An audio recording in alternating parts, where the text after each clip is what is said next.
Welcome to Pindar Poetry. We hope you learned something new. You begin by verifying hardware. Make sure your display supports 4K at 60 or 120 Hz and that you have an HDMI 2. One cable. Once done, plug the cable into the Ps5 HDMI OUT and the TVs labeled HDMI 2. One port, then power both on. Now open Settings, choose Screen and Video, and you'll see video output. You move immediately to resolution options. Select Automatic or 2160p if Automatic fails.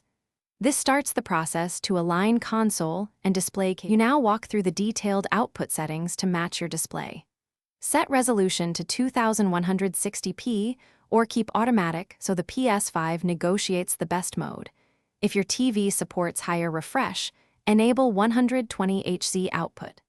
Then toggle VRR and HDR only when your TV explicitly supports them.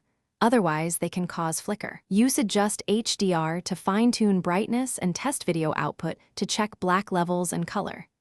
If settings revert, try forcing a specific refresh rate rather than automatic. You finish by restarting the console to lock in changes, then launch a game or use the Ps5 info overlay to confirm resolution and frame rate. If you still see flicker, color shifts, or black screens, try toggling deep color output or disable 4K HDR transfer rate, as some TVs handle those badly. If problems continue, boot into safe mode and choose Change Resolution to force 1080p. Then reapply settings one at a time.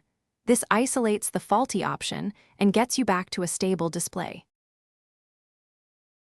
Thanks for watching. Consider subscribing if we helped you.